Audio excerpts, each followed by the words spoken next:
हाँ,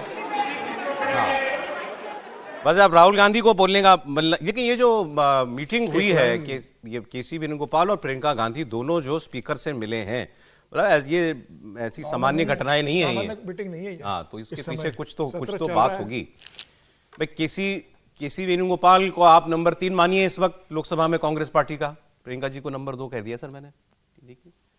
नहीं, ठीक किया ना, तो नंबर 3 है। वैसे भी बेचारी नंबर 2 ही हैं, जबकि सब कहते हैं कि अच्छा बोलती हैं, अच्छे से बात रखती हैं, लेकिन फिर भी महिला हैं तो नंबर 2 हैं। राहुल जी पुरुष हैं, कांग्रेस के नंबर 2 नंबर 3 लोकसभा में वो स्पीकर से मिले, क्या बात हो सकती है? क्या कोई मिडिल ग्राउंड? अभी भी ये सब वोटिंग से पहले हो रहा है, थोड़ी देर में वोटिंग होनी है बिल पर। नहीं, लेकिन अगर कल का प्रधानमंत्री का स्पीकर के साथ मिलने का कोई मायने, कल का प्रधानमंत्री का भाषण सुने, ठीक है, प्रधानमंत्री ने अपने लिहाज से कहा और चूंकि वो जानते थे कि उधर ही डिबेट जाएगी तो उन्होंने कह दिया कि भाई आप विरोध करेंगे तो उसका लाभ मुझे मिलेगा, लेकिन अगर सब साथ आ जाएं तो किसी को लाभ नहीं मिलेगा। और ये ठीक बात है अगर ये सर्वसहमति से पारित हो जाए। और मेरा ये मानना है कि आपको जो भी चीजें करनी है, आप डिलिमिटेशन में, जैसे ये सरकार तो खुद ही बहुत कॉशियस है क्योंकि इसको तो दक्षिण में भी जाना है। अब पता नहीं क्यों कांग्रेस और सारे नेता मान चुके हैं कि उत्तर भारत की जनता उनको वोट नहीं देगी, जिस तरह से उत्तर भारत के विरोधी दिख रहे हैं, लेकिन भाजपा तो उधर भी जाना चाह रही, तो वो तो कर रहे हैं।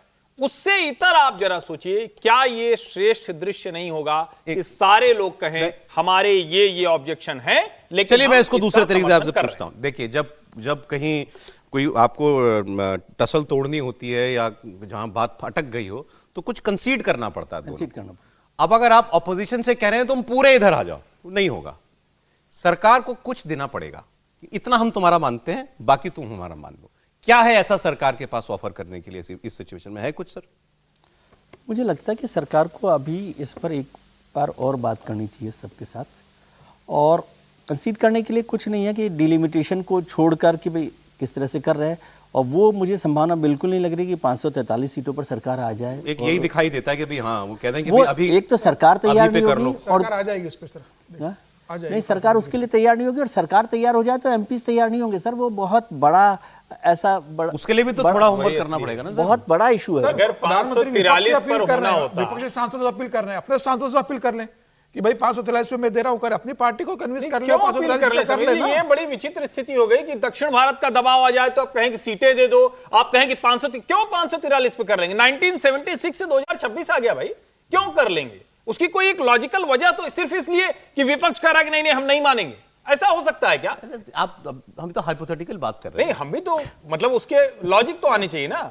हम ये कह रहे हैं कि क्यों मानना चाहिए?